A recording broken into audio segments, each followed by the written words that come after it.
बहू, आजकल पैसों का ज़माना है। जिसके पास पैसे हैं उसकी इज्जत सभी करते हैं और जिसके पास पैसे नहीं होते उसकी इज्जत कोई नहीं करता। तुम्हारी ननंद पैसों वाली है, ज़रा उसकी परवाह कर लिया करो, रानी की सास कहती है। मम्मी जी, दीदी अगर मुझे प्यार से कुछ देती हैं तो मुझे लेते अच्छा लगता है, लेकिन वो हमेशा पैसों का रौब दिखाती रहती हैं, जो मुझे और राकेश को बिल्कुल अच्छा नहीं लगता है। पैसों के रोम में रिश्तों की चमक फीकी पड़ जाती है। रानी की सास कहती हैं, बड़ी बड़ी बातों से घर नहीं चलता है, उसके लिए पैसों की ज़रूरत पड़ती है। चलो छोड़ो, बहुत दिन हो गए सुधा और दामाद जी नहीं आए।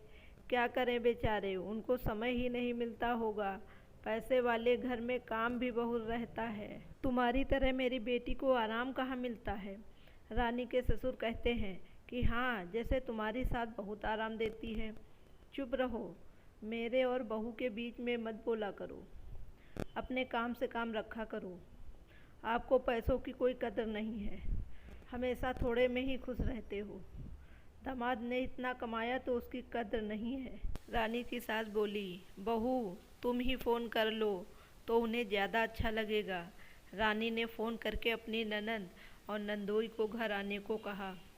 पूरे परिवार के साथ उसकी ननंद सुधा 2 दिन बाद घर आई।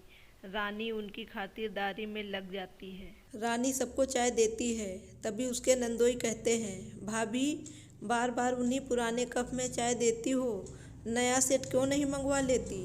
अगर पैसों की दिक्कत हो तो मुझे बताइए, मैं ला कर दे दूँ, क्योंकि हमारे पास पैसों की कमी तो है नहीं। रानी की सास कहती है कि अरे दामाद जी, हम आपसे कोई तोहफा थोड़ी ले सकते हैं, अगली बार जब आप आएंगे तो नया सेट मंगवा लेंगे। रानी मुस्कुराकर बोली, अरे जीजा जी, हम चाय चाहे नए या पुराने कप में पिए, चाय का स्वाद थोड़ी ही बदल जाएगा। हाँ, आपके स्टैंडर्ड का कप हम नहीं रख सकते, तो हमारे लिए थोड़ा एडजस्ट कर लीजिए। इतना कहकर वो फिर किचन में चली जाती है। रानी के पति कहते हैं कि सारे काम हो रहे हैं, मेहमान नवाजी भी खूब हो रही है, लेकिन अभी तक मेरा लंच बॉक्स नहीं तैयार हुआ है। मेहमानों के पैसों से घर नहीं चलता है, मेरी तनख्वाह से घर चलता है, इसलिए माँ की बातों में आकर घर का बजट मत बिगाड़ लेना। तभी राकेश के जीजा जी कहते हैं कि अरे साले साहब, मेरी गाड़ी ले लीजिए, आप जल्दी ऑफिस पहुंच जाएंगे और ऑफिस में आपकी शान भी बढ़ जाएगी। राकेश कहता है, जीजा जी आपने इतना मेरे लिए सोचा, उसके लिए बहुत बहुत धन्यवाद। मैं दूसरों की चीज़ों पर अपने सपनों का महल नहीं खड़ा करना चाहता, इसलिए अपनी गाड़ी अपने पास रखिए। एक रोज़ रानी तरह तरह के पकवान बनाती है, लेकिन सलाद काटना भूल जाती है। तभी उसके नंदोई कहते हैं, अरे भाभी, सलाद में टमाटर है ही नहीं। तभी रानी की सास कहती है, बहू तुम्हें पता है कि दामाद जी को सलाद कितनी पसंद है, तब भी नहीं काटा। तभी रानी के पति राकेश अपनी बहन से कहते हैं, सुधा क्या ससुराल में तुम कोई काम नहीं करती हो।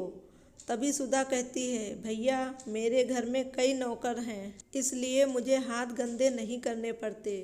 राकेश बोला, बहन तुम भूल रही हो कि जो औरत काम कर रही है वो नौकरानी नहीं, बल्कि वो तुम्हारी भाभी है।